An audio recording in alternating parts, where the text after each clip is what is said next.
Once again, greetings from Cooperstown, New York, home of the National Baseball Hall of Fame and Museum. We're very glad that you could join us for the latest installment of our virtual author series.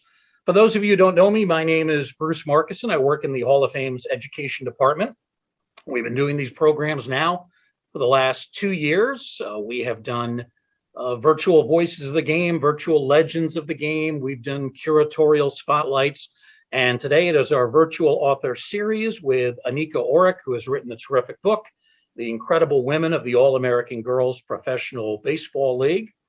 Anika is an illustrator, cartoonist, designer, and archivist. The book has been out now since 2020, and we welcome Anika to the Hall of Fame airwaves. Anika, thank you for joining us. How are you? Thank you. Thank you so much for having me. I'm doing very well. This is fun. I wish I were there in person, but it's really fun. Well, you're telling me you're down in Tennessee, so you had a decent length trip, but we hope you can come up here in the near future. We'd love to have you do a book signing in person. And speaking of the book, we do have copies available, signed copies, at our website. So if you go to baseballhall.org, specifically, if you go to shop.baseballhall.org, again, that's shop.baseballhall.org, and then just do a search for Anika Orrock. It'll take you right to the book. We do have signed copies that are available, although we think they're going to go pretty quickly. So make sure you get your orders in as soon as possible. Anika, I want to start the program by talking about the process of writing a book. And we do this occasionally with our guests on the virtual author series.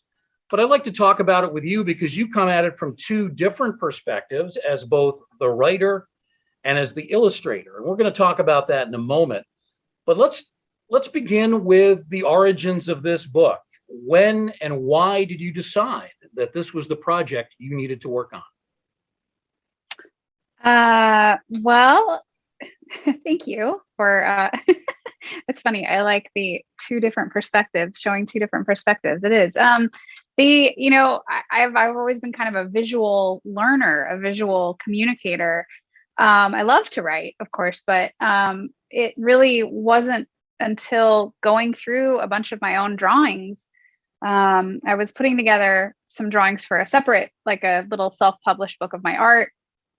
People kept asking if I would put my baseball art into something. I thought, well, I'll just do it for fun. And I started going through these drawings I had done from within the ballpark, and also just pulling inspiration from baseball stories throughout history, which there are many of. And it got maybe 2/3 of the way through this big stack and had this weird realization of like, I don't have any drawings of women really, with the exception of maybe like 3 or 4 of fans, in the stands. I'll sit in the seats or press box or wherever and draw little kind of vignettes of what's happening in the ballpark around me.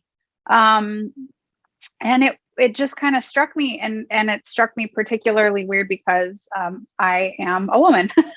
And it kind of prompted me to want to start digging for stories as well, because all of the drawings I had of women as it pertained to baseball were all fans. So, which is great. I'm a fan.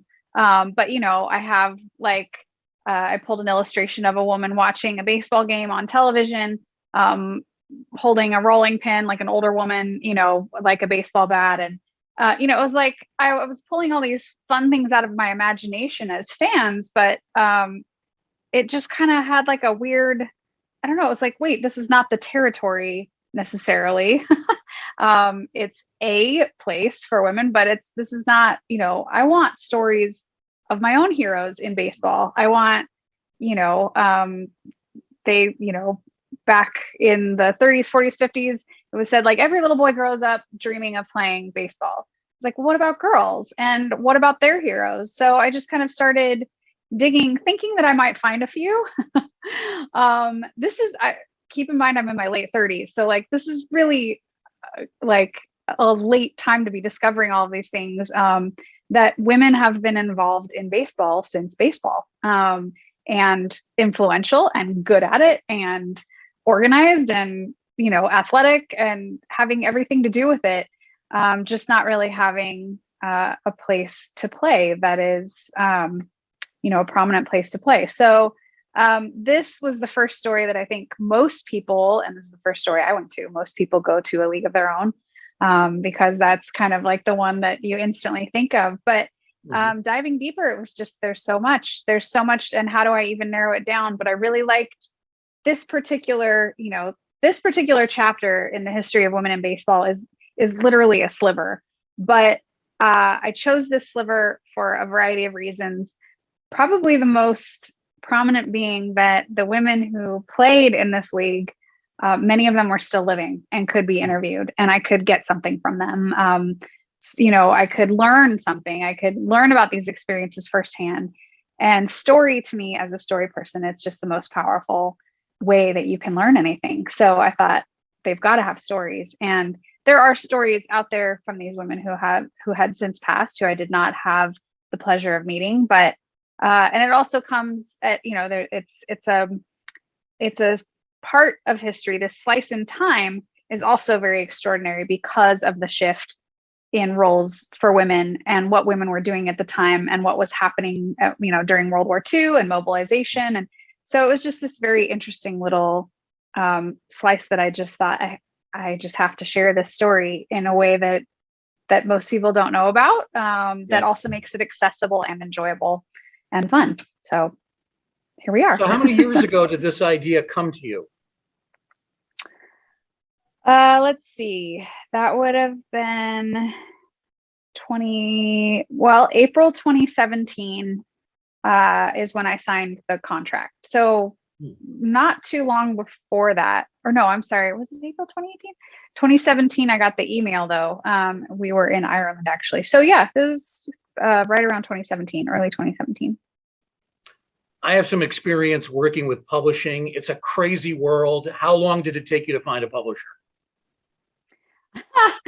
Oh, I really hate telling people this because I feel like I feel like I had a total Forrest Gump moment where I just like walked into a room and like, oh, I really just thought, well, this could be a fun book. And I love chronicle books. I'm a Bay Area person and I love everything they do.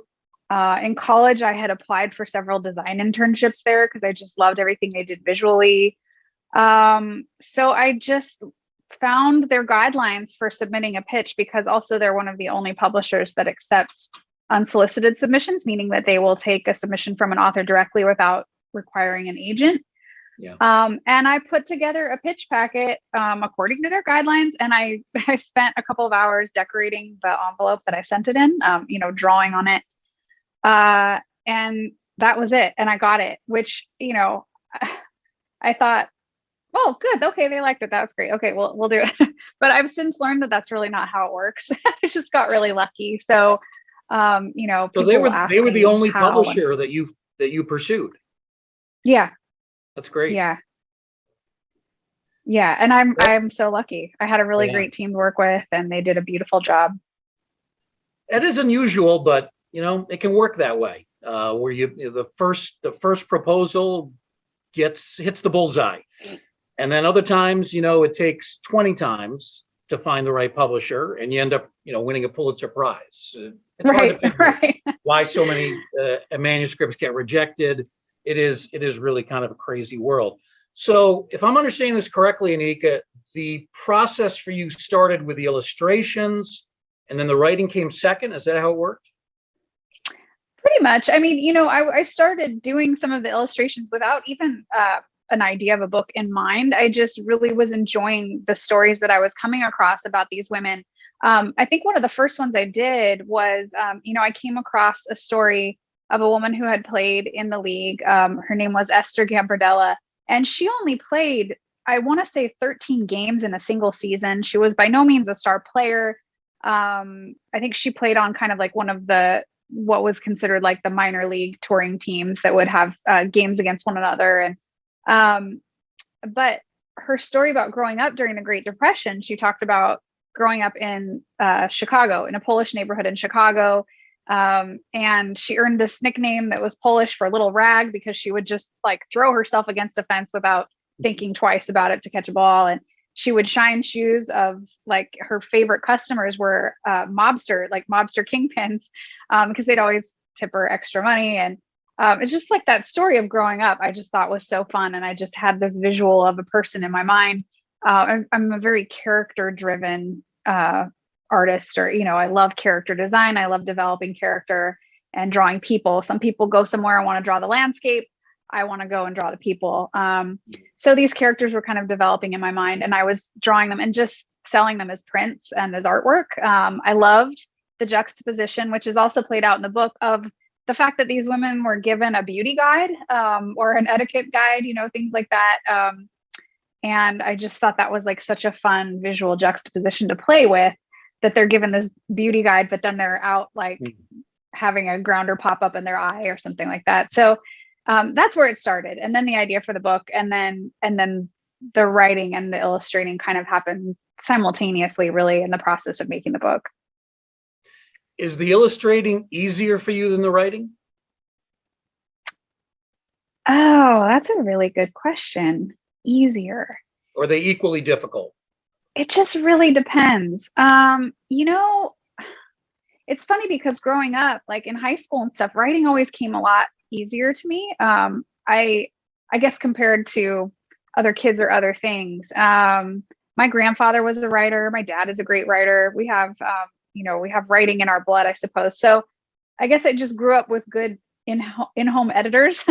And that came kind of more naturally, but I always wanted to be great at drawing. I saw everything visually. Every time I ever saw anything or heard a story, all I could ever think was, I want to draw that. So I think I worked harder at that because that was more of a challenge. And I just really, really wanted to be better at drawing. So I kind of like stopped trying to write, or, there were several years where I just didn't focus on writing at all, and worked on drawing. And, so coming back to this, I think both were kind of challenging in some ways, and then some things just really flowed. But this is my first book length writing. I've written editorial stuff, but writing for this length was, it was definitely a challenge. It just depends on what I'm writing about and what day, what the day is like. But some things just spill right out, and some things, man, you just fight it for days until you mold it into what you want it to be. Here are some illustrations from the book. And this actually, what you just said leads into my next question. Is there a typical time that it takes or to do one illustration, or is it completely variable, just given the biorhythms, given the subject matter? How does that work? Completely variable. Like I said, sometimes I'll have a visual, or sometimes I won't even have a visual at all. I'll just kind of have an idea and start doodling it out, and it'll just kind of like magically come out. Other times, it's a real challenge. I will say, though, that everything moves so much more quickly when you're doing it all the time. It's like exercise. It's like when you go to the gym for the first time and you haven't been in forever, you try to go for a run and you're just like dying and you think, I'm never going to be strong enough to lift this 20-pound weight. But you just keep going every day, and then pretty soon you're moving to a 30-pound weight. It's like, and for this book, with the deadlines that I had and just the sheer number of illustrations that were required, I had to average 2 spreads a day. Once I got past the sketch point, it starts with thumbnails, and then you kind of move on to like full-size sketches. And then from there, the time that I had between that deadline and the deadline it had to be completed, I had to average 2 complete spreads a day, which now, looking back, feels impossible. It feels like I had an out-of-body experience. I just can't even imagine that I like, how did I do that? Because I like to noodle. I am not fast, maybe by choice, because I thoroughly enjoy the process. So I love experimenting with colors, like the one on the bottom there. I just had so much fun digging through vintage ads and, coming up with color palettes, and the whole kind of like prepping for something beforehand is just as much fun for me as the actual doing. So moving it along was a challenge, but the more I did it, the easier I found that to be. You have a very distinct style in the way that you draw people.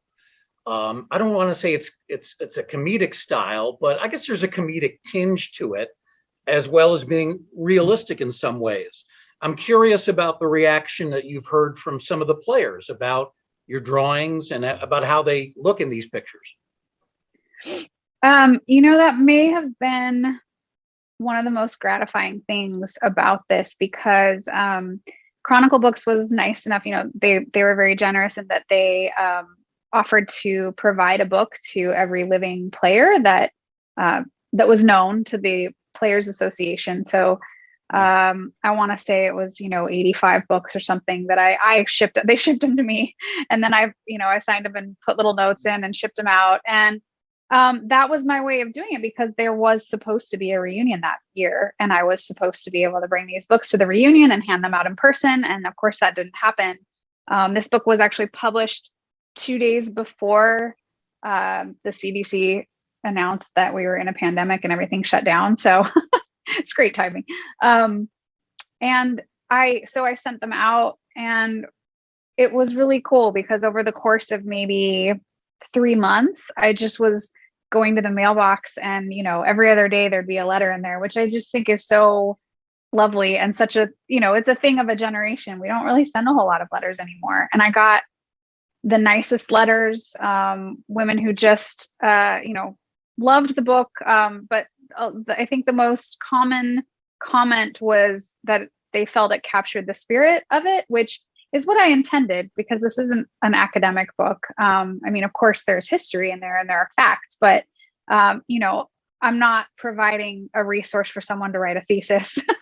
The whole point was to capture the spirit. My style is not photorealistic, or like you said, it's not terribly serious, but this is an important topic. And so there is a balance to be had there. And I treasure those letters. I have those. I feel like that was one of the most validating things about putting a book out there, but also really having no interaction with people to really gauge if people liked it or not, or what they were thinking or feeling.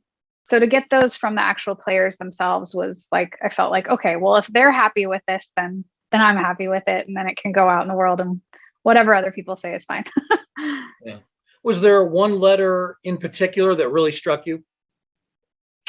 Oh, they really all did, to be perfectly honest. And some of them were really sweet. They included things in the letters, like Sarah Jane Sands, who I really enjoyed interviewing her. And she sent some baseball cards, and Gloria Rogers does these beautiful pressed flower art. She'll press flowers and turn them into like bookmarks and things. And she sent me like some of her pressed flower art. It was just really so gratifying and warming that some of these women like took time. One woman made a card with like a photo of an old baseball game and like kind of a collage, and that they felt this kind of need to like send me their own artistic creation as like an exchange was it was just awesome. Yeah, that's very nice. I know going into this project that you did know a lot about the All-American League, but I'm sure there are many things that you learned during the process of writing. One or two items that maybe surprised you a little bit that you learned about the league or about individual players, maybe something that hasn't been publicized. Yeah. Oh, well, I learned a tremendous amount just from researching to write the book. I felt like the research I had done before I signed the contract was like scratching the surface. Yeah, I think, at the time, now it seems like, and for people who know about the league, this may not feel very surprising, but at the time, one thing I was really surprised to learn was the way the game was set up and the rules. So, the very first year it was in existence, it was first called the All-American Girls Softball League. And because softball was a little bit more of a popular sport, but Wrigley also wanted to be able to kind of fill the void for baseball. So they created this sort of like hybrid of baseball, softball. And it was so competitive, and the women were so good that they pretty much just had to like, okay, well, this can't be softball anymore. And that is not to say that softball is by any means an inferior sport. It's just that these women grew up playing baseball. They were skilled at playing baseball, but also, the base paths had been brought in, the mound to home plate distance had been reduced, the ball was larger. And they just thought, if we're going to keep this entertaining, we need to make it harder, and we need to increase these distances. And so I was just really amazed that these women were showing up at for spring training the next season, or sometimes like halfway through the season, they'd show up and be like, oh, by the way, the mound is a little bit farther away and the ball is like, an eighth of an inch smaller. And oh, by the way, you're throwing sidearm now and we're allowing overhand. And, it's just like the adaptability to me, I was already impressed by the skill level and the athleticism, but then to learn that it was like every few months, they're essentially like having to adapt to almost a new game was just like, I was pretty blown away by that. I'm trying to think of some other really surprising. I mean, there were so many surprising things to me. Well, along those same lines, did your research shatter any major myths? Something that you really thought you knew going in, and it turned out to be completely not true?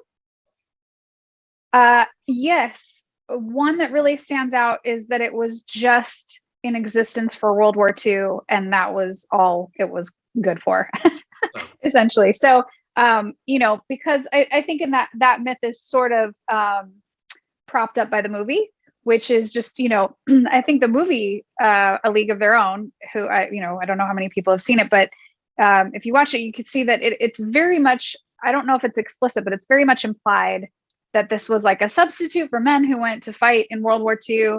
And then the war ended and, well, okay, we have no need for this anymore. And it really was only the first 2 years of a 12-season league were during World War II. The war ended in 45 and it continued to 1954. And for like the middle portion of that was really, really popular, 47, 48, 49. They went to Cuba to train in 47, the same year that Jackie Robinson trained there with the Dodgers.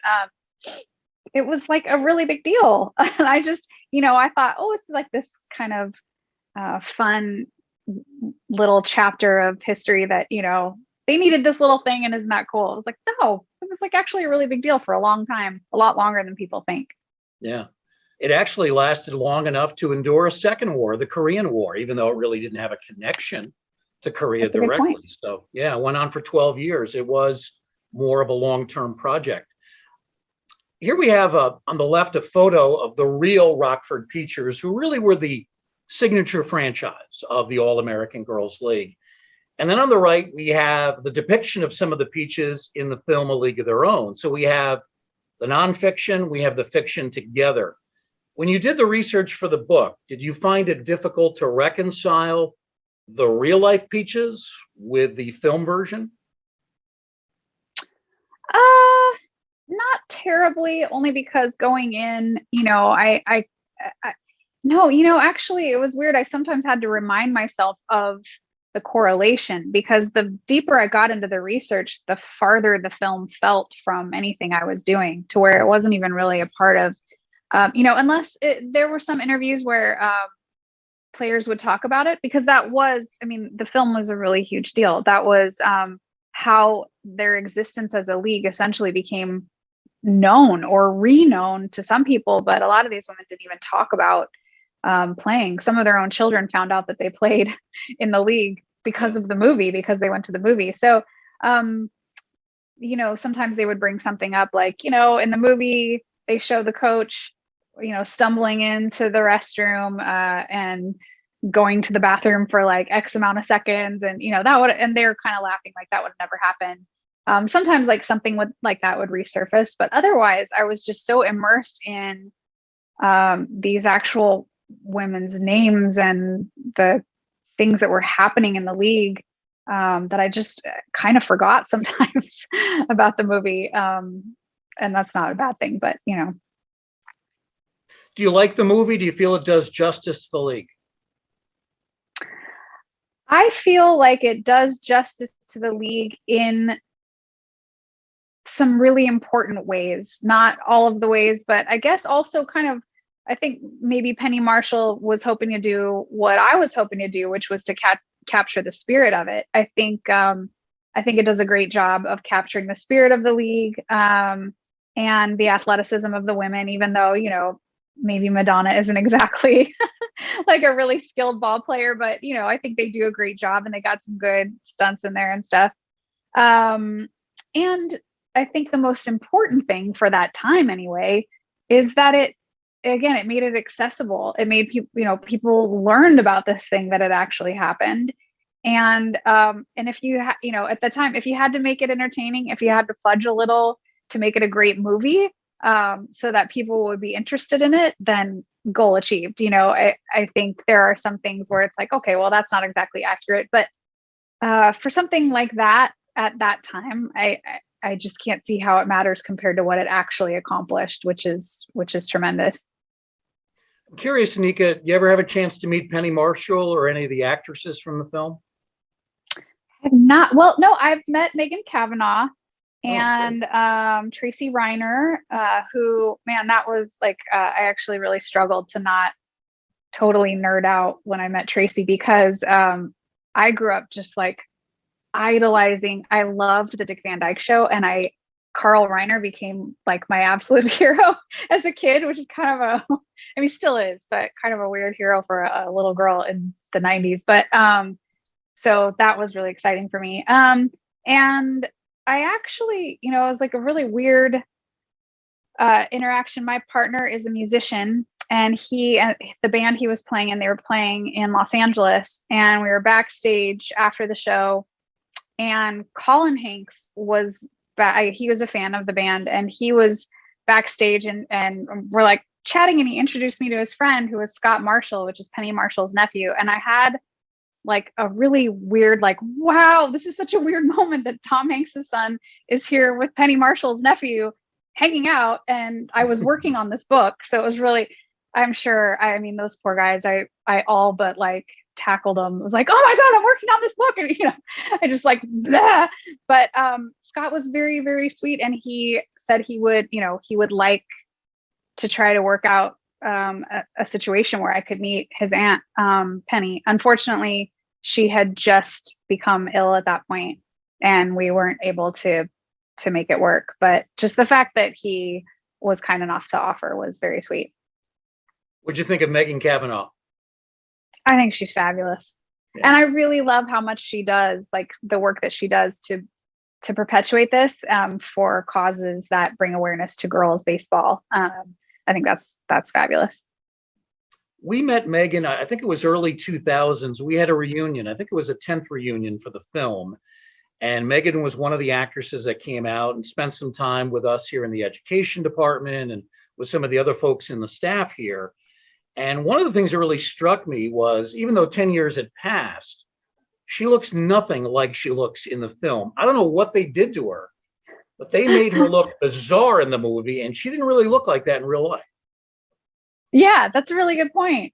Yeah, I think they really go for the whole kind of hunchy, insecure. Yeah. She's a great character, though. Yeah. Very lively, fun person, and we really enjoyed talking to her. Let's get back to the real life of the league itself, and I want to talk about both the uniforms that they wore, but also the charm school and the emphasis on wearing makeup. So here we have a famous picture on the left. We show it in a lot of our programs. A player who has sustained a deep thigh bruise because of the short skirts, these uniforms that were worn by the players.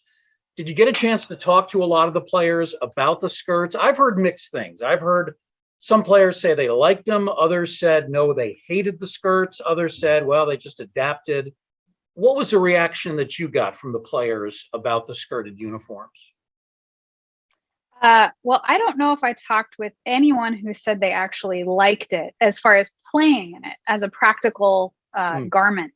I don't know anyone who said, oh yeah, it was great to play in. But I do know, several players, and I agree with them after talking with them, because it's so easy to place our, modern filter on this moment in time where it feels so wrong and oppressive. And, someone even said to me once, how can you celebrate and praise and, promote this moment in time that was so oppressive to these women? And I understand where they're coming from, but that just was not the case at the time. it was, and a lot of these women have said this, it was kind of necessary. It may or may not have been, but the point is that Wrigley, when he started it, wanted it to work, and the only way it would have worked in the 1940s was to make these women appear to be kind of like the ideal picture of femininity. Sophie, or what's her name, Henning, is it Sophie Henning, the figure skater? Oh, Sonia Henning. Henning. There were some athletes at the time that were world famous, but they were it was certain sports like figure skating and kind of these like feminine sports and or field hockey, and they all have these this look, and it all involved a skirt and lipstick and all that. So it really, I don't know that it would have been accepted. It would have been as popular had they not had this, because it was kind of like, oh, okay, they're not like what people at the time were very afraid of, which was the masculinization of women. And unfortunately, more than 75 years later, we are seeing this kind of a repeat, but that, especially because women were entering the workforce and they were using, soldering things and welding tools, and they were using like massive power tools to rivet airplanes. And, so it was already like threatening to general society. So in that sense, it was necessary for it to work. Practicality, practically speaking, the play-in, and there's some really funny stories. Lois Youngin, I love some of the things she said, have you ever been over to pick up a ground ball and you come up with all skirt and no ball? Like you just, a lot of the women kind of made modifications to their uniform to make it a little easier to play in. I think, unfortunately, what made it easier to play in for a lot of them was making them shorter. So you weren't like going to get a grounder and having your skirt fly up in your face. But then, the downside of that is when you are running and you slide into base, of course, you end up with what they called strawberries. And they would say that, this just like kills me. Say, you'd slide and they give you these pads for your legs, these like side pad, like underwear pantaloon things that would just like, essentially they were super flimsy, would come right off. So they would just, a lot of them wouldn't even wear them. And you slide in and you just get, gravel and scraped up like this woman here. And so you'd have to, the next time you slide, you'd have to slide on the other side, so you just have these like two open wounds on your thighs for essentially a whole baseball season. It just sounds awful to me, but they did it. Yeah. Didn't some of them improvise and come up with kind of a new sliding pad to protect their legs? Is that something you've heard? I mean, not that anyone that I spoke with, like I said, some of them had, I have a picture. Well, I don't have it handy, but there was a pad that was kind of like I said, like a flap almost. It was like a padded flap kind of a thing that came down. Some of them had that. Otherwise, sometimes the wound would just be wrapped in gauze and pad and tape, and they would keep that on. But then, as soon as you'd slide, that would come right off. So it was just really kind of like a constant dressing of wounds for a whole season. Yeah, and the infields of that era were not exactly finely manicured. We have a great kind of a funny question from our friend Perry Barber, the umpire. She writes, Perry? What's in that bottle? Mercurochrome, laugh out loud. I don't know if it's mercurochrome or maybe iodine. That's what my mother used to put on my leg wounds. That immediately increased the pain by about 12-fold. You almost had to pass out at that point, but I guess it cleaned the wound and ultimately did reduce infections. But yeah, I can just imagine putting something like that on a bad strawberry bruise like that must have been incredibly painful. Yeah, I believe the most common thing used was methylate, which I think methylate is an iodine-based, tincture type of a thing. But yeah, that was another thing that some of the women would talk about, that you would either in the dressing room after the game or sometimes like in the dugout, the chaperone, like this woman here, would clean it up, dress it, and put that on it. And then several girls would gather around and blow on it for you or like fan it because it just was like, burn to high heaven. So yeah, that couldn't have been fun. Now, the other photo on this slide is interesting too. We see some of the players laughing as they apply makeup in the dugout before the game.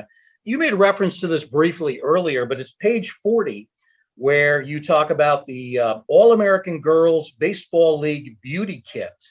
And you have almost like a checklist here: cleansing cream, lipstick, rouge medium, cream deodorant, mild astringent, face powder for brunettes, hand lotion, hair remover. Do they really have all this stuff with them? Apparently so. Apparently so. They were given a beauty kit, I know, at least in the beginning. I think this may have been just for the first, handful of years, while Wrigley was running it. And then Arthur Meyerhoff, his kind of marketing guy, took over. And then the league was sold off to local businessmen. But I think in those first years when they were really pushing it and promoting it and trying to make it like a cohesive thing, yeah, they got beauty kits and guides, how to do things, how to handle unruly fans, things like that. Mm. It's amazing how much preparation and how much time the league devoted to that sort of thing. I'm curious though, Anika, what was the reaction from the players you talked to? Were they annoyed by having to obsess about makeup and have a certain look prior to going into a game? Or was it something that they just basically adapted to pretty quickly and didn't give much thought to? Well, a lot of the women I talked with, again, like there's kind of two parts to it. It's kind of similar with the skirt where it was like, well, you had to do it. And if this is what you had to do for an opportunity to get paid to play baseball, then okay, I'll do it. But on the other hand, it was like, I think a lot of them, I guess maybe annoyed, but really, I think a lot of the women I spoke with was just kind of like silly. It was like, what, particularly the lipstick thing, because you had to you had to have it on during the game. So if you were, say sitting on the bench and, you're subbing in for second base, someone gets hurt or something, you go out. There were a couple of stories of women who said, like I would get put in the game and go to run out there or go to run, out for my at bat or something and get out there. And as I'm running out of the dugout, chaperone's going, wait, you need your lipstick, Mm-hmm. and several times them just being like, oh my God, like really? Okay, fine. Here, I'll put it on. Because you'd also be fined. You would be fined. The fine may have changed, but I know Katie Horseman told me that first offense was $5, second was $10, third offense, I don't recall what the third offense was, but basically you were fined an extra $5 every time you went out on the field without your lipstick. So I think for a lot of them, it was just kind of like any athlete, it's like your head is in the game. All you're focusing on is how you're going to play or, what needs to be done, what sort of strategy needs to be implemented. And it's like the farthest thing from your mind to stop and put on lipstick. So I think that was kind of mostly that's probably why these women are laughing in this picture. They know how silly it is. Boy, a $10 fine, not insignificant for that era. Let's talk about some of the great players in the league, Anika. Dottie Kamenchak, who passed away in 2007. So you didn't have a chance to talk to her, but she was a phenomenal player, a first baseman. I've heard some refer to her as the greatest hitter in league history. What'd you learn about Dottie? Oh man. Well, yeah, she's phenomenal. And she played, I think almost every year in the league. But one thing that I found really fascinating was that she, Wally Pipp, who had played professional baseball for the Yankees during what's known as like the dead ball era, he must have lived in the area, but he was a Rockford Peaches fan. And he made a public statement that was printed in a newspaper saying that Dorothy Kamenchak was, I believe, his quote was the fanciest fielding first baseman he'd ever seen, or something, man or woman. He basically said she was the best infielder he'd ever seen. And this got traction in the media to the point where a semi-pro ball club in Florida, a men's club, offered her a contract. And what's so interesting to me is like this like frenzy that it created, that just these things created along the way surrounding Dorothy, where reporters and scouts are coming out to watch her play, and that there's this contract offer, which is so funny because not only were they offering her the opportunity to go over and play with just men at a time when she has this incredible opportunity to play with other women, but they offered her less money than she was making with the Peaches. So I can't imagine why she didn't jump at that opportunity. But it really caused this, you can see. And when I was doing research through newspaper archives and stuff and periodicals, it was like from that moment when Wally Pipp makes this statement about Dorothy Kamenchek and then the contract and then everything that happened subsequently, it starts this like huge pushback about what's going to happen if we let women in baseball. And some of the articles that were printed, one in particular from the San Francisco Chronicle, is like so cringeworthy. The language that's used, like it's the last impenetrable stronghold of the male animal. We can't let women in. And what's going to happen next? And, before Dorothy Kamenchek, most women thought batter was something you make waffles with, and just like horrible things. But and she like from the beginning was like, I'm not going to do that. I'm not going to make less money. I'm not going to go over there and be part of this gimmick.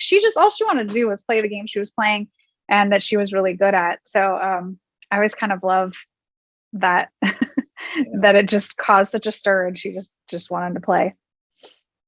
Another great player was Sophie Kurz. She passed away in 2013. Great hitter, speedster, who had a style of play similar to Ty Cobb. In fact, her nickname in some circles was Tina Cobb. Tell us a little bit more about Sophie. Oh man, was she fast. I couldn't believe the records, multiple years of base stealing records, but not just like by a few, by like 100. I mean, she just, who is the guy that he was with the Giants for a very brief time and then the Pirates? Oh my gosh, I cannot remember his name. Played just like maybe a handful of years ago. But I remember seeing his record and seeing how much it was talked about, of like how incredible he is, his records for steals. And then like maybe 7-8 months later, coming across Sophie's records. And she her stealing records were like, she had like maybe 40 or 50 steals in a season on this guy. And I just thought that was really fun to learn. I mean, she obviously, she also had a technique, there's a lot of strategy to stealing besides just being fast. And she obviously had it down. She was a pretty small person too, so she could really get there. I think there were at least 1 or 2 seasons where she had over 200 steals. Yeah. And they were playing, I believe, close to 160 game seasons, something like that. Yeah. Yeah. So you're 100. Well, the first season was like 119 games, something like that. So not even a full 162 most of the time, maybe like 130. Okay. And yeah, so you're talking like averaging an average of like 2 steals a game. Yeah. Pretty impressive. Not even Ricky Henderson did that. Here's another player that was an outstanding pitcher. She's still with us. You did have a chance to talk to her. Tell us a little bit about Jean Fout. I had such a great time talking with Jean Fout. She is to me kind of the embodiment of what I would say is what I would call grit. And I like to use her as an example for this in some presentations. Like I do some like corporate, be invited for like diversity training things or storytelling workshops. And Jean is one of my favorite people to bring up as an example of this because she just kind of breaks every mold, so she grew up playing, with boys and then with men, but she grew up just playing with rocks. Essentially, she would throw rocks at a foam pole to get her aim down and her control and all that, which I just love. But then when she had the opportunity to play in the league, she's playing for like maybe a year or two and then gets married and has a little boy and returns, only a handful of months later after having a child, which, we see like, Serena Williams playing tennis at like 6 months pregnant now or whatever. But back then that was like, if you're going to have, you kind of like one or the other, and like 80% of women were the one and not the other, so to like have a family and continue to play baseball at the time was pretty, like not many people doing that. But not only did she return, but she just got better and better and better. And with each kind of layer of adversity that came upon her, she just busted right through it. Like her husband showing up one season as a coach for her team, unbeknownst to her, he was a minor league player who had, major league ambitions that were never fulfilled. And I don't know if it was jealousy or what it was, but he had signed the contract 6 months before spring training and never said a word. And she showed up and there he was, and really kind of drove a wedge between she and her teammates. And she still got better. The first year he was coach, she pitched her first perfect game, and he was pitching her in fewer innings and fewer games than she had been pitched previously. And then the second year got even worse, and she pitched her second perfect game, which no one has done. So I just really admire her perseverance and her ability to focus, in the face of all of that. And then to leave, she had to leave. It just became such a problem that she chose to leave. And she just became incredibly skilled and competitive in other sports like golf and bowling. And, so she's obviously got that spirit that won't go away. And her husband was not at all supportive of her career, right? I would say no. I think maybe on the face of it, trying to say, well, look, here I am, your coach, and I'm trying to participate. I don't know. That may have been one side of the story, but the way he handled it and how it was done, I would say definitely, from an outsider's perspective, I think it's pretty obvious that there was some resentment and jealousy at the fact that she was so good and enjoying what she was doing on the level that she was doing it. And the first years that when she was playing, if they traveled on the road, he had to stay home and take care of their son. And that was a massive role reversal at the time. So there may have been some resentment there for that, Another player you talked to, and I've not had the pleasure of meeting her, but I've heard she's delightful, is Shirley Berkovich. Tell us about Shirley. She is delightful. Shirley is so delightful. She's so sweet. She's just the most kind-natured person. And I love that she and Maybelle go everywhere together. They're kind of like, I hope no one would take offense to this, but I just think of them as like Laurel and Hardy. One of them is like, Maybelle's so brassy and fun and witty and, says all the things that will kind of like, shock you for a 95-year-old woman. And Shirley is like the sweet straight man, but she's, the work that they do is phenomenal. Shirley has done so much. She was a fantastic player in the league, but what she has done since, I think, is maybe her greatest accomplishment. She uses her experience, her stories, her knowledge and her position as a recognized former player of, the only professional women's baseball league to exist to, promote possibility for girls and women in baseball. And I think at their age to be going around the country doing what they're doing is just a testament to their grit, actually. For those who don't know, Maybelle Blair is one of the alumna from the league, very active in recent reunions. In fact, she was here in 2019 when we had a reunion September of that year. And Maybelle is also very good friends with Isla Borders. Isla talked about her earlier in the month on this program. Here's somebody I do know pretty well. She has done a number of programs for the Hall of Fame, reunions, talks, autograph signings. Sarah Jane Sands, also known as Salty. She's the best. She was one of my favorite interviews for the book. One of my favorite things about Salty is her positivity, but her just persistence in the belief that you really can do what you want. And I think she's able to do that because her dream was realized. And she told me that growing up, once she got the bug, her dad took her to a ball game and she just fell in love with baseball. Once she got the bug, all she ever thought about and all she ever talked about was playing professional baseball. And this is in the 40s, 30s and 40s. Like no one, a girl could say that. It's like, yeah. And she said, even graduating from high school, what are you going to do when you graduate? She said, well, I'm going to play professional baseball. It's like, and she didn't know if it was possible or not. That was just what she wanted to do. So to be so insistent on that and continue to work on it with no visible pathway or, no obvious channel of opportunity, and to just keep doing the thing anyway, and then suddenly having that opportunity.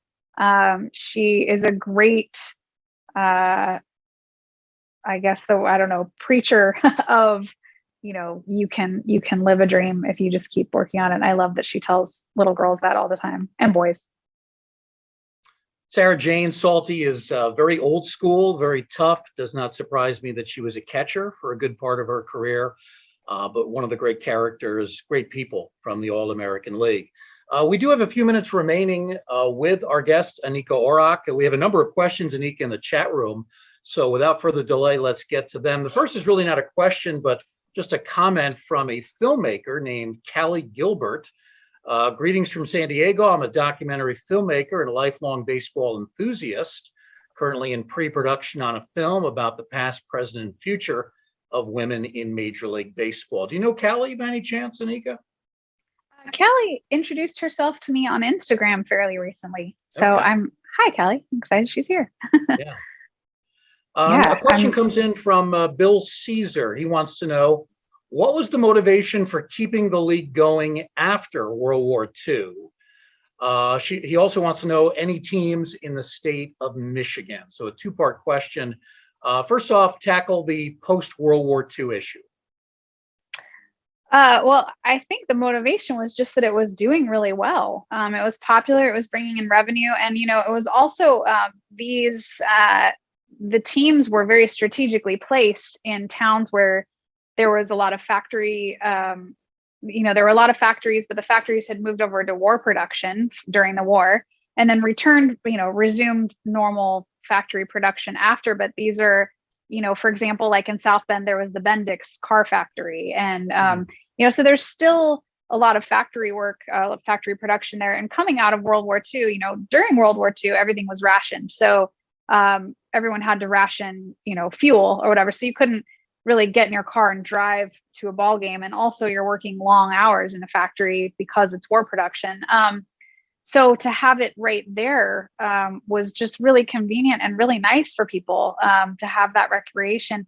And they're also small towns. So it really gave them kind of like a central thing to get excited about and to root for and to talk about and to, you think of like a local ball game, just getting together and seeing your fellow community members. And so to have that source of recreation right there in these small towns, I think it just did very well to where even when rationing was off, people were still working in factories. They still had that home team that they really rooted for and they loved, and they liked to follow, their local newspaper would write about the away games, and they knew a lot of the players by name. So I think it just worked as any.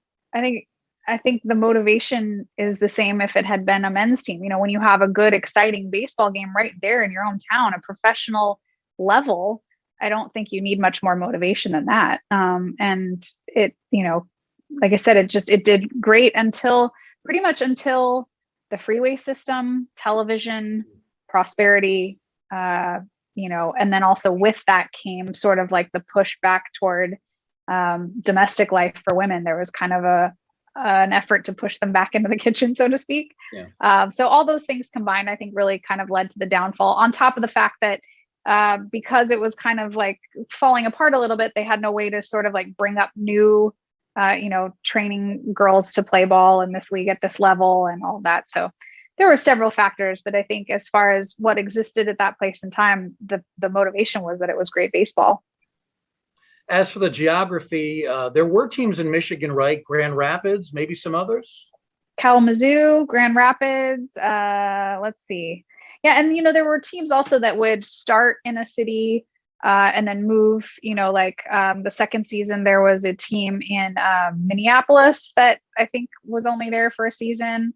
Let's see. Well, Michigan, Battle Creek, Grand Rapids, Muskegon, and Kalamazoo. But the Grand Rapids, Battle Creek, and Kalamazoo teams all were all moved, after a season or two. So yeah, the teams in Michigan didn't stick around for the duration of the league, but there were 4. Anika, we have a question from someone who claims to be your biggest fan. His name is Pops Craft. He wants you to speak to your childhood, when you discovered your graphic talent, and also talk about your father's influence. Okay, I'm sorry. Can you repeat to speak to my what now?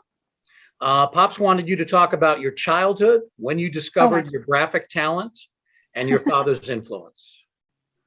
I have graphic talent? Oh, I guess I should discover it. But no, I'm very, very lucky that I grew up. I think it's a rare thing to be a creative person and grow up in a family that never makes you question that as a possibility.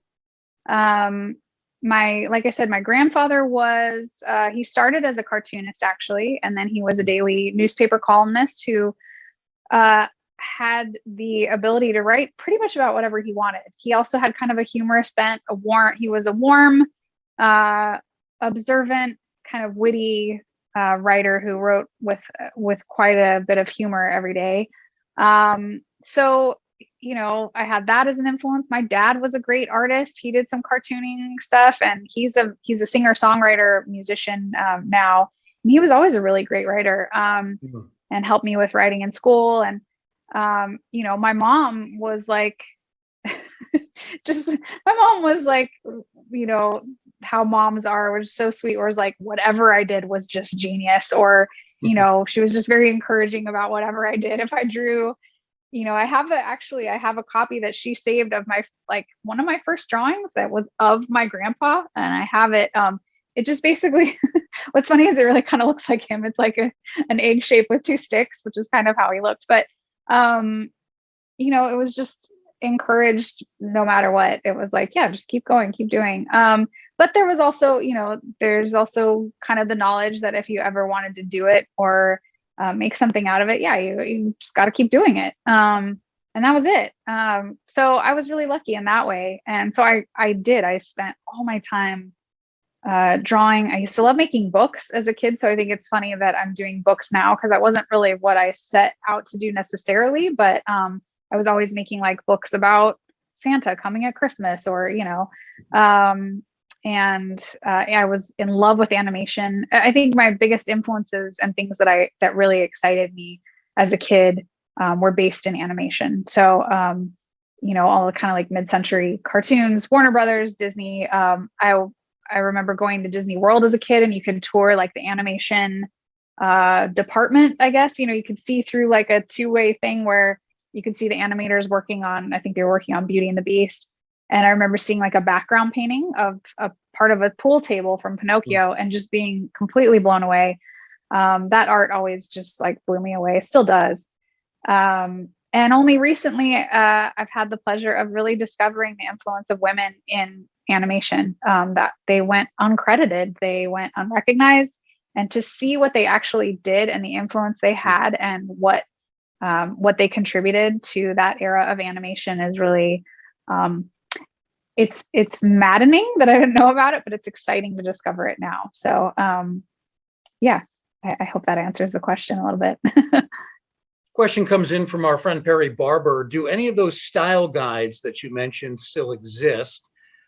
She wants to know if Anika ever got a chance to see one of the guides, and how exactly were the women instructed to handle unruly fans?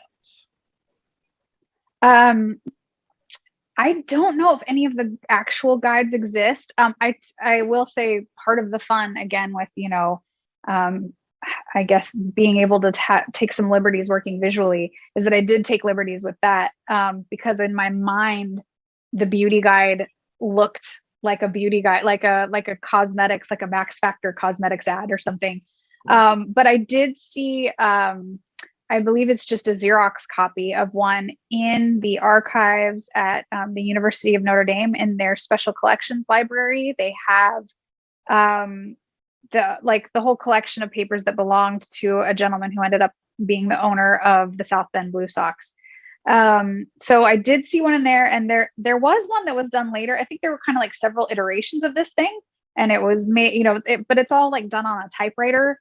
It's very kind of like first year syllabus in high school looking. But a couple of them had little like really great little line illustrations about how to be a star. There was like a whole separate section that came along in the 50s of, how to be like a superstar. And it kind of had this like Hollywood-ish line, like New Yorker cartoon style line drawing with them.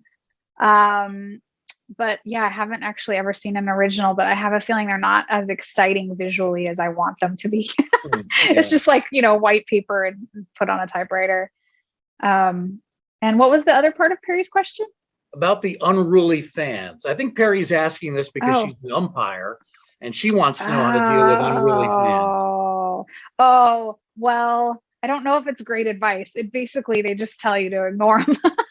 And always smile and always be friendly and always be nice and just I think actually that's probably good advice, just tuning them out. I think everyone has to do that all the time anyway, but I'm sure nowadays when you get off of your position and have a chance to commingle, you could probably say whatever choice words you'd like, but which they could not do. A final question for Anika Orrock, and it's a natural question for an author. What's next? What's the next book? What's the next project that's on the horizon? Oh, I used to hate this question because I didn't have anything for a long time. But, this was a lot of work and I kind of got a little burned out once the pandemic came along. I'm very, very excited about the next steps. I'm working on 2 separate projects of my own. And then I have the pleasure of illustrating a book by another author, which I'm not quite sure I can talk about, but I can say that the subject matter, it's about Alcatraz, which is really exciting to me. And oh my God, if there is some great visual inspiration there. For example, I just learned that Al Capone played banjo in the Alcatraz Islanders, which was the prison band. And they totally had the bandstand thing, like the old swing bands that have like those front pieces that they would sit at. Like lined up in a row. Like that visual to me is like, oh my God, where's my pen? And I'm working on something a little bit like similar in format to Incredible Women, but it is entering into another thing that I've always just been in love with and am passionate about, that women have played a major role in, which is comedy. So it will be kind of something kind of similar about women in comedy, and also working on a picture book biography about a woman by the name of Natalie Kalmus, who I will let you look her up, or you can just get the book when it's done, but she's an extraordinary figure as well. And how do you spell that last name? Kalmus. She has Natalie? more film credits. Yeah, she has more film credits than anyone ever in Hollywood, more than Steven Spielberg. And yet no one knows about her. So I'm excited to be sharing her story. I will look that up. Natalie Kalmus. Well, you sound like you're extremely busy, so we better let you go, but we do want to plug the book at least one more time. Again, it's The Incredible Women of the All-American Girls Professional Baseball League. We do have signed copies available at our website. Just go to shop.baseballhall.org. Again, that's shop.baseballhall.org. Do a search for Anika Orrock, and you can order the book today if you'd like. Anika, it's been a real pleasure. Thank you for being with us. Oh, thank you so much for having me. Continued best of luck with the book. I know it's done very well. It's gotten great reviews, and also good luck to you on those future projects as well. Anika Orrock has been our guest on the Virtual Author Series. We thank Anika. We thank all of you for joining us as well.